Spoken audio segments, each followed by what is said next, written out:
Go ahead and take a measurement and then we'll show you how we cut. Well, back out of the shop now. We're going to go ahead and attach this 90-degree swivel onto the outlet for the pump. I'm going to just tighten it up a little bit here. Again, we'll use our tool, or AN8 tool we got from Summit, and we're going to right here.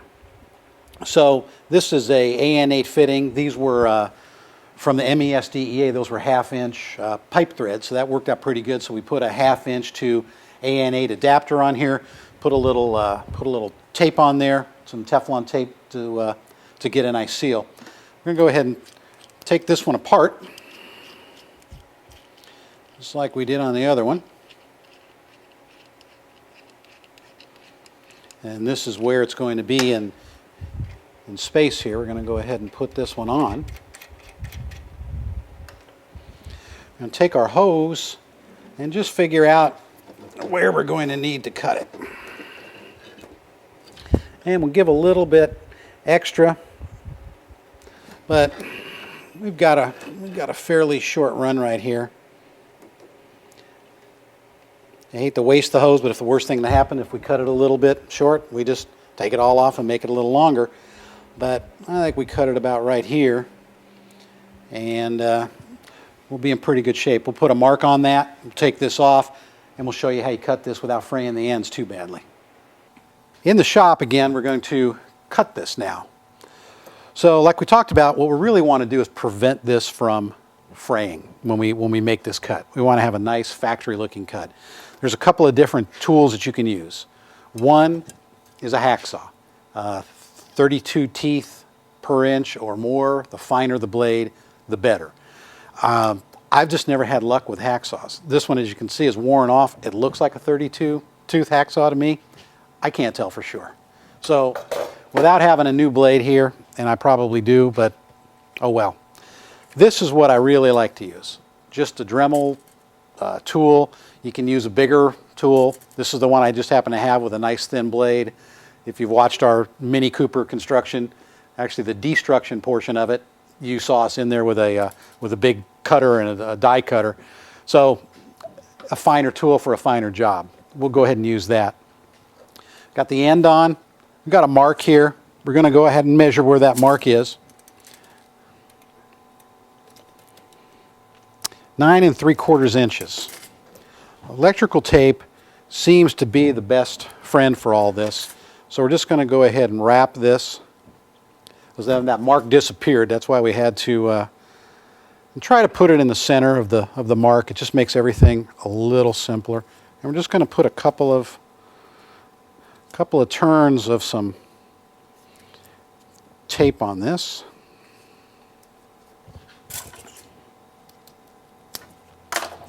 And that really will do it. Just going to go ahead and measure again at, and again, this doesn't have to be rocket science. I mean, this is flexible. We just have to make sure we don't do it too short, but too long isn't pretty either. So right in the center of that tape, what we're going to do is put the line into the vise. And we need to have some extending past our mark, and we're going to have to cut it from the side where you're looking from, so I may have to get in the way a little bit. That's good. It's secure. It's not going to go anywhere. We're not going to put a lot of pressure on it. I guess we need some safety glasses here. We always love safety glasses. I mean, if you didn't look stupid before, you will now. Pull our tool out. In terms of cutting speed, that speed's probably perfect. So let's just go ahead and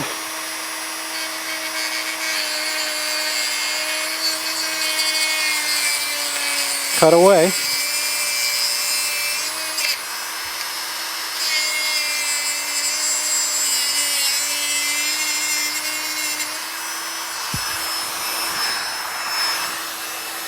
Turn this over here.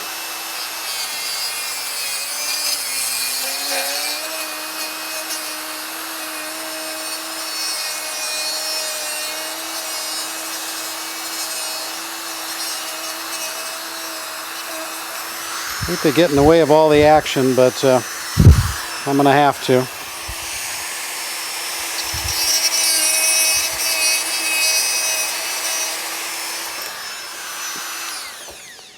All right, so now we've got a piece of line that's cut.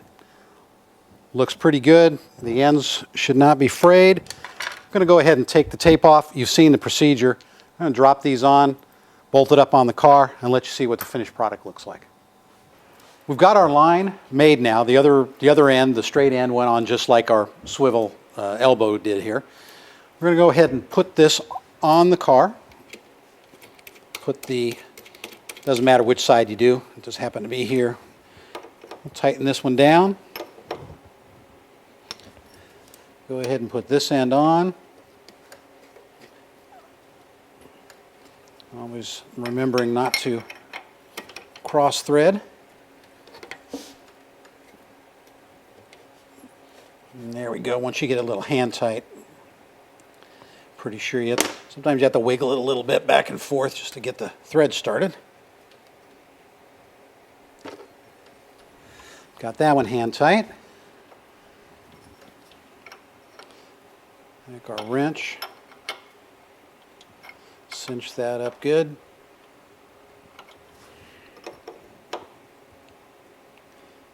And that one.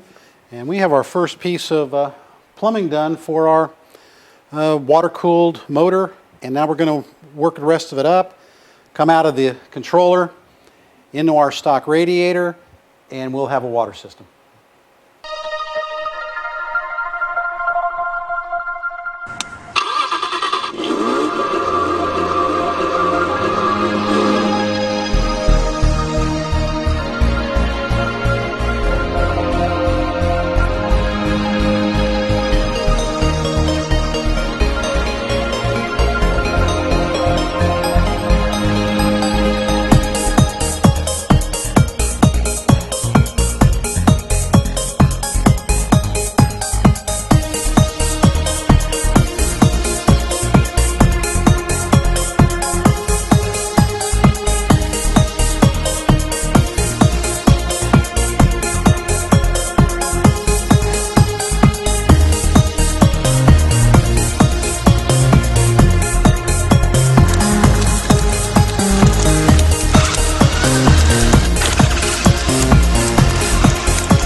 All right, well, we want to show you in the Mini, and you've seen this from the front of the car without the front clip on, and we've actually got our radiator back on here, all of our latches back for the hood.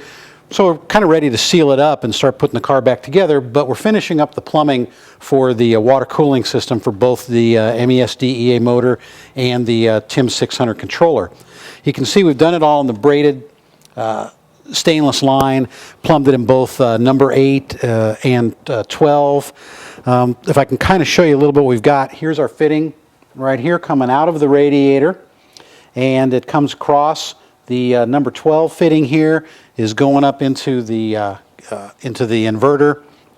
This number 8 is coming into the motor. Maybe a little bit difficult to see down here on the right side, but you've seen this with the front clip off. This is where our Messier pump is, and we're coming out into the controller again with a dash 12, and we're going into the motor with the dash 8, with the AN8.